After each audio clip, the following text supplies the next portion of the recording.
la Biblia, ¿verdad? A pesar de que nos revela quién fue quien la escribió, hay varias sugerencias y hoy no vamos a entrar en eso, pero está dirigida, habíamos dicho, que al pueblo judío. Y era en un momento muy especial dentro de la iglesia. ¿Por qué? Porque había muchos judíos cuestionando su fe, muchos judíos considerando abandonar su fe, porque la presión del imperio romano estaba terrible. En medio de esa situación, en medio del quererse rendir, aparece el escritor a los hebreos diciéndole: no es tiempo de rendirse, necesitas entender quién eres, y da una serie de herramientas que vamos a estar hablando a través de estos próximos domingos. El propósito es, yo creo, he venido orando al Señor diciéndole: Señor, tú vas a traer la gente que necesita escuchar esta palabra. Así que en el nombre de Jesucristo, si has estado considerando tirar la toalla, si has estado considerando regresar, si has estado considerando quizás rendirte ante alguna circunstancia, por favor no lo hagas aún. Entiende que estás aquí porque Dios le ha placido traerte para empoderarte, para prepararte y mucho más allá, para que no te rindas. ¿Alguien dice amén? Entonces quiero comenzar con el capítulo 1, Hebreos capítulo número 1, precisamente el verso número 1. Y quisiera que usted me ayude manteniendo ahí esos versículos abiertos, si tiene su Biblia o su dispositivo, ¿verdad? Mira lo que dice: Dios, que muchas veces y de varias maneras habló a nuestros antepasados en otras épocas por medio de los profetas, en estos días finales nos ha hablado por medio de su Hijo. A este lo designó heredero de todo y por medio de él hizo el universo.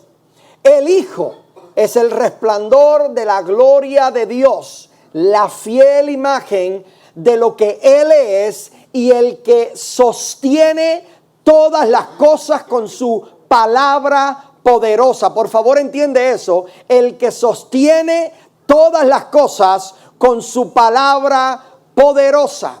Después de llevar a cabo la purificación de los pecados, se sentó a la derecha de la majestad en las alturas. Así llegó a ser superior a los ángeles en la misma medida en que el nombre que ha heredado supera en excelencia al de ellos. Padre, te damos gloria y te damos gracias por tu palabra maravillosa. Te pedimos, Señor, como de costumbre, que hables a nuestras vidas, Dios del cielo. Tú conoces, Señor, cada persona que ha llegado a esta casa. Tú conoces, Padre, cada persona que quizás nos está viendo a través de las redes sociales. Yo te pido, Dios de la gloria, una palabra pronta, a tiempo, para nosotros, tu iglesia. En el nombre de Cristo Jesús. Amén, Señor. Amén. Hablar de los hebreos, sobre esta carta a los hebreos, realmente es un desafío muy personal. Porque yo soy uno de los que muchas veces ha jugado con la idea de rendirse.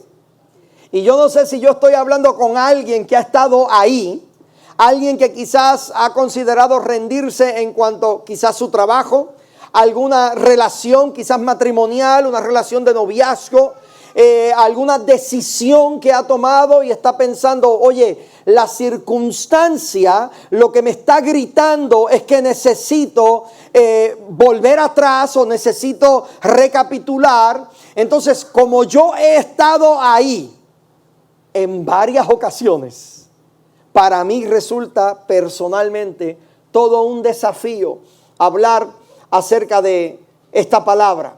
Muchas veces como cristianos vemos que las cosas como que empeoran y comenzamos a decirnos, bueno, yo no estoy haciendo nada malo para que las cosas estén así. En otras palabras, yo no soy una mala persona, porque es que todo lo que hago lo intento, trato y nada sucede. Hay algo muy importante que necesitamos entender. Es posible que no es lo que estás haciendo mal, sino es posible que no estás haciendo lo correcto en tu vida. Ve, hay una diferencia entre hacer las cosas buenas y hacer las cosas que son correctas, particularmente para ti. Estar en neutro en nuestra vida espiritual es un peligro, porque un automóvil en neutro es movido, sea para adelante o sea para atrás, depende de la carretera y el nivel en que se encuentre. Entonces, un cristiano que simplemente se encuentra ahí, estancado, que siente que no va ni para adelante ni va para detrás, es un peligro. ¿Por qué? Porque puede ser que entonces seas movido por las circunstancias, por las emociones o por los consejos equivocados de gente que no necesariamente buscan tu bien. De manera que el escritor de la carta a los Hebreos se encuentra preocupado con el pueblo judío, y hay una preocupación que la mencionamos hace como 2 semanas atrás. La preocupación del escritor a los Hebreos es que, oye, le está hablando a una iglesia que se supone que sea una iglesia madura. Estos judíos, algunos de ellos llevaban más de 30 años ya siendo cristianos, y luego de 30 años estaban considerando rendirse y arrojar la toalla. Por eso es que en el capítulo 5 de los Hebreos, te adelanto, ¿verdad? Él les dice que aunque se supone que para este tiempo estén siendo maestros, realmente necesitan ser alimentados de leche y no de alimento sólido. Él lo que les está diciendo es, oye, ¿cómo es posible que llevas tantos años sirviéndole a Cristo y todavía tengas necesidad de las cosas básicas? Esto es una palabra muy fuerte, porque viene a estremecernos y a cuestionarnos en dónde realmente estamos nosotros como cristianos. ¿Qué es lo que la prueba está haciendo en tu vida? Si todavía a este tiempo ves la prueba como una amenaza, necesitas leche. Pero si estás viendo la prueba como la plataforma que Dios va a usar para lanzarte a tu próximo nivel de gloria, bienvenido. Estás comiendo la comida necesaria. La prueba no está hecha para destruirte, está hecha para probarte de qué realmente estás hecho.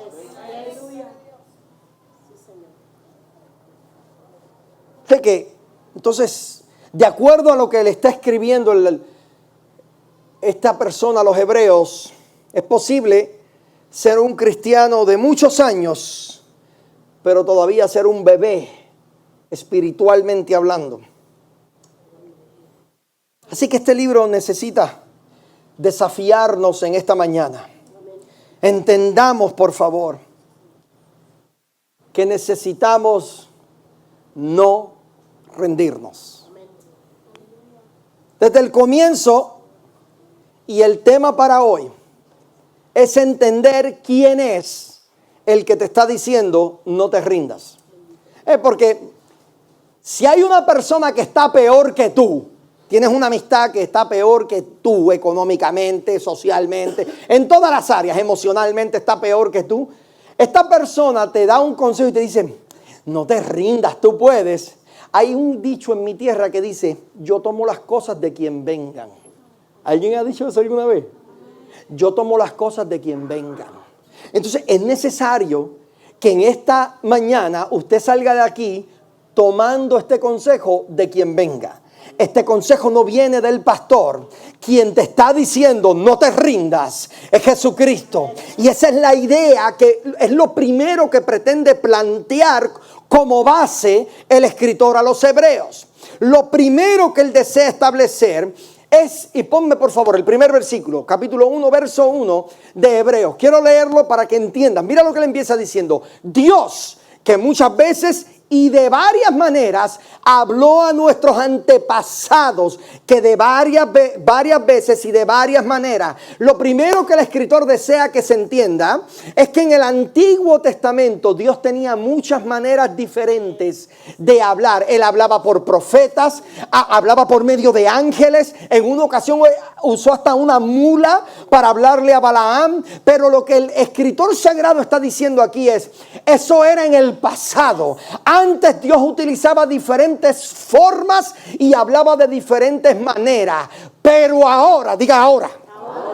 Pero ahora Él nos ha hablado a través de una sola persona, una sola fuente, a saber, Jesucristo. Entonces yo no sé la voz que tú estás escuchando. Yo quiero que tú salgas de aquí entendiendo que la voz que necesitas escuchar es la voz de Jesucristo. Entendemos que tenemos amistades que nos pueden aconsejar, tenemos familiares que nos van a decir sus opiniones acerca de lo que debemos hacer, pero ninguna voz es más importante que la voz de Jesucristo. Esa nunca te va a llevar a aguas turbias, siempre te llevará a los lugares de delicados pastos. Entonces, en este tiempo, Él ha decidido hablar por medio de su Hijo. Lo que Él está diciendo, la única revelación para este tiempo es la revelación de Jesucristo. Eso es lo que le llamamos en la palabra, ¿verdad?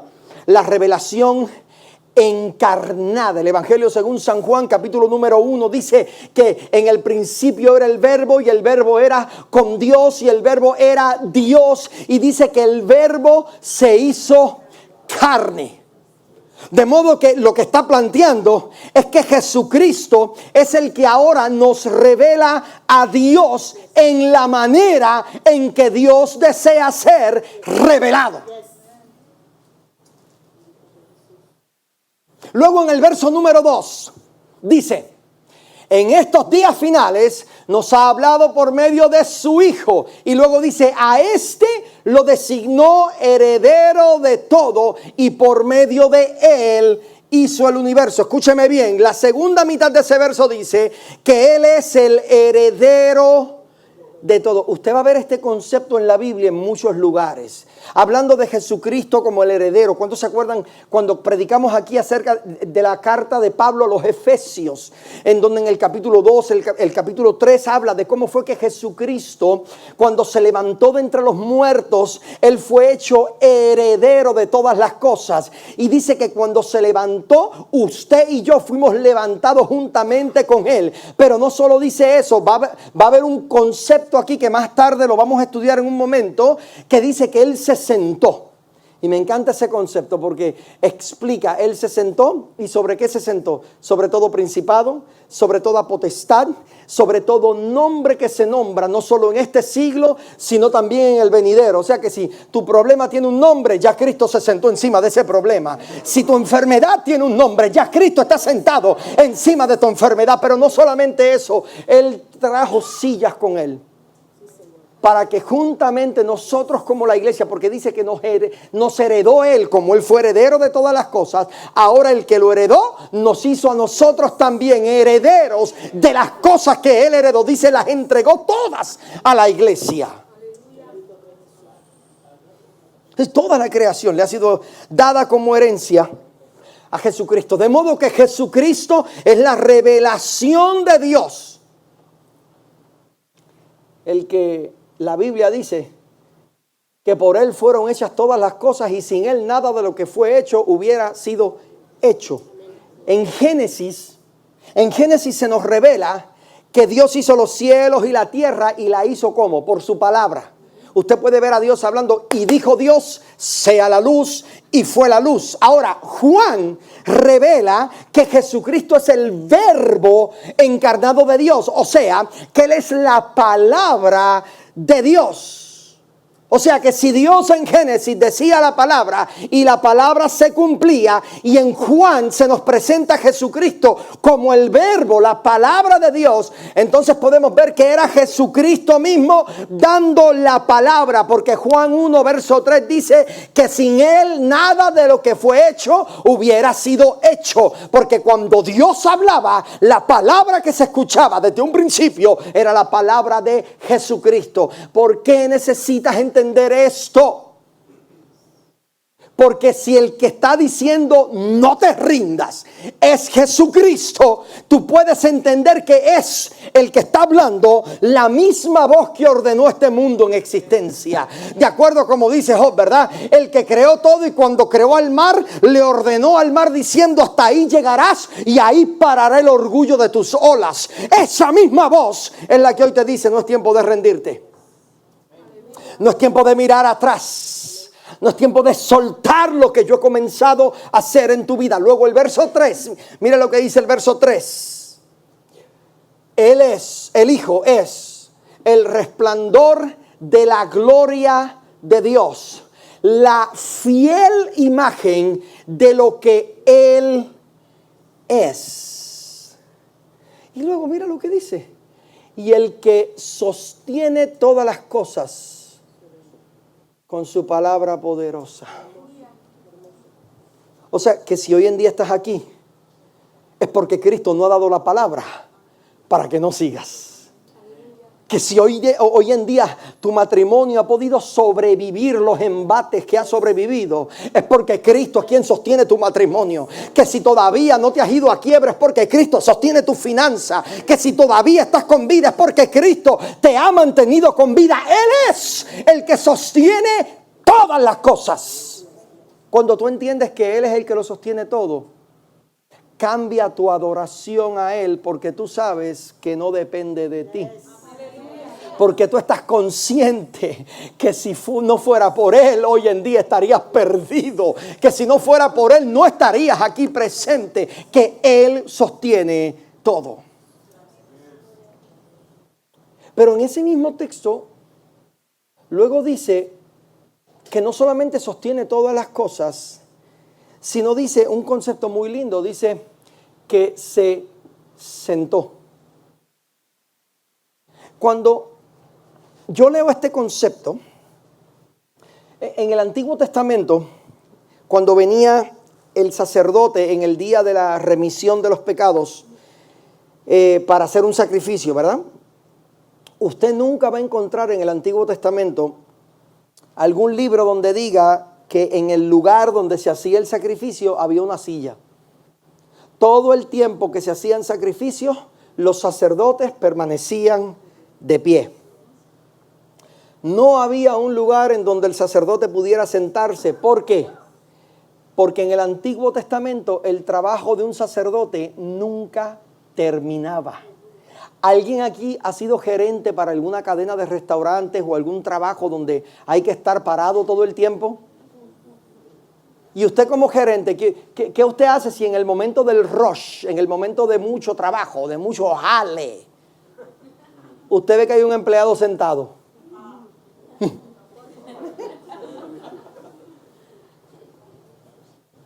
¿Verdad? Nos ponemos hasta sarcásticos.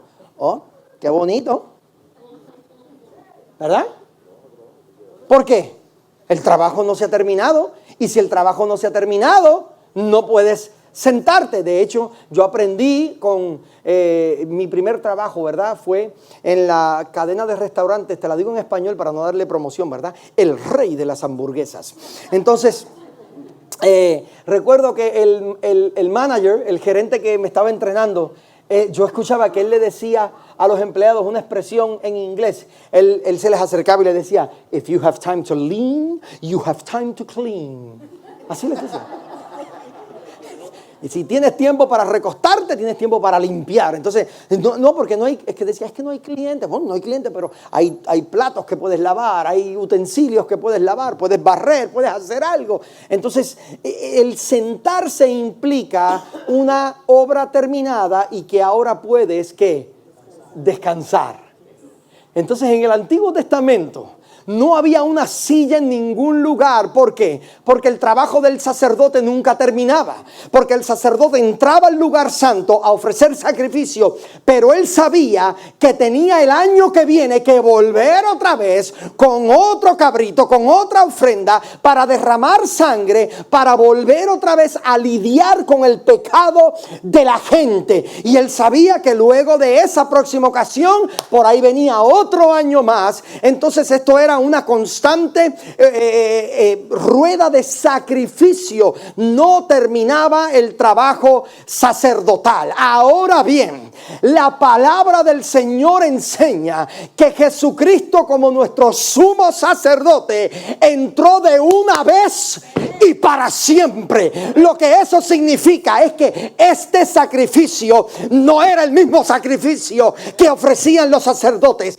Él se paró como sumo sacerdote. Dice la palabra que tomando forma de siervo, mi hermano, el cordero inmolado fue sacrificado. Pero esta sangre no era igual a la sangre anterior. Esta sangre era perfecta, era sangre divina. Por eso es que una sola vez Él la derramó y luego que lo hizo se sentó. ¿Por qué? Él dijo: tetelestai, consumado es. La obra está terminada. A esto no le falta nada. Alguien diga amén.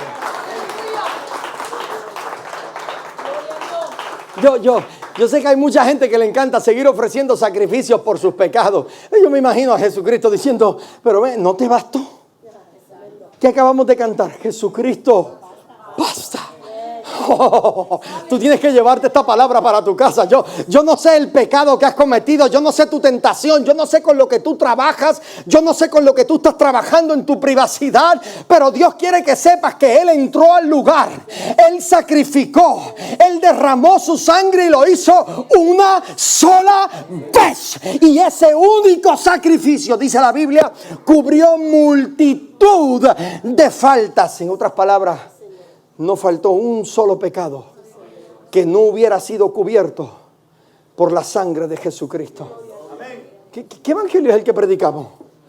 ¿Qué evangelio es el que predicamos? ¿Seguimos predicando evangelio antiguo testamentario? Estás perdonado hasta que vuelvas a fallar. El Señor reprenda al diablo. Estás perdonado hasta que vuelvas a dudar. No. Si viniste a casa de gracia pensando que aquí predicamos este evangelio de el sub y baja, de que hoy eres salvo, mañana no eres salvo, hoy eres salvo, mañana. No. Si te aman eternamente, no es intermitente. Es que con amor eterno te he amado. A pesar de ti mismo, te he amado.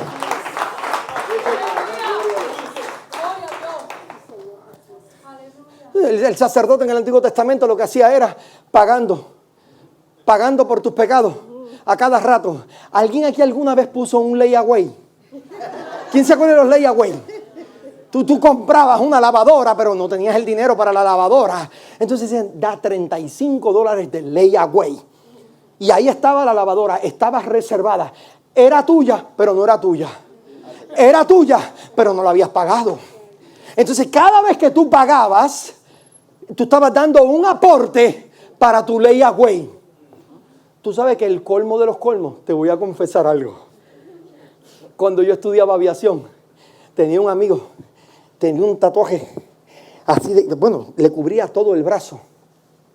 Y cuando yo veo el tatuaje, yo le digo: ¿cuánto pagaste por eso? Y él me dice: lo tengo en layaway. ¿En serio? No voy a decir dónde es el lugar porque no quiero que ahora vayan a decir que el pastor está mandando a tatuarse a la gente. Pero yo le dije: ¿cómo tú puedes reposeer si tú por falta de pago no pagas el layaway? ¿Cómo te van a reposeer el tatuaje? Y él me dijo: yo estoy tranquilo, 3 pagos más y esto es mío.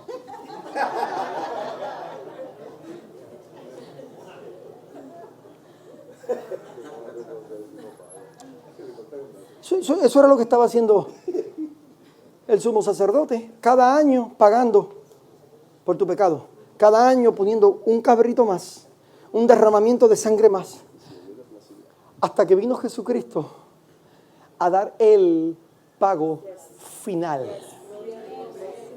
Y si ya Cristo dio el pago final, tú no estás en layaway. Es que tú tienes que entender esto. Cuando tú entiendes, esto es liberador.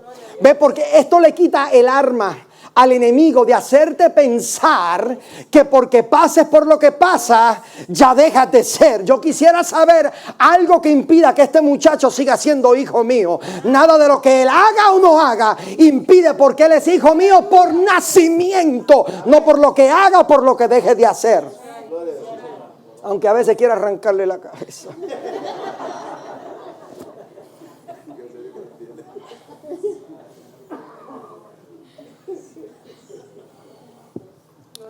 Diga conmigo, Jesucristo solucionó permanentemente mi problema de pecado.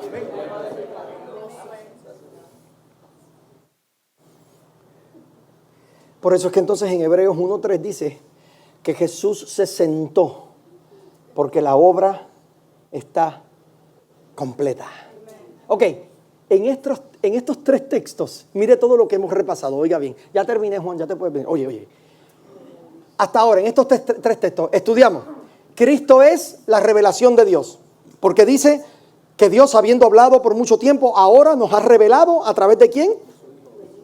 Cristo es la revelación de Dios. No solo eso, que Él es el heredero de Dios. Número 2, ¿verdad? Porque heredó todas las cosas.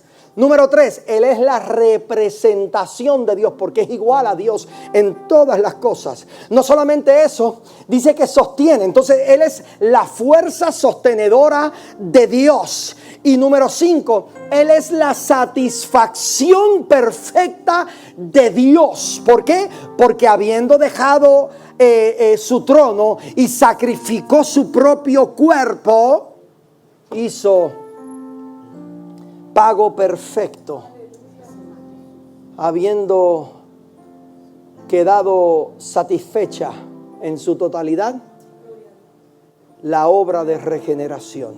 En 3 versículos, 5 verdades transformadoras.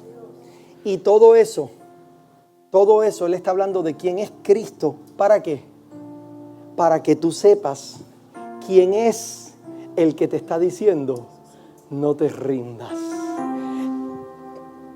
La revelación de Dios, el heredero de Dios, la representación de Dios, la fuerza sostenedora de Dios y la satisfacción perfecta de Dios te está diciendo, no es tiempo de rendirse, no es tiempo de arrojar la toalla.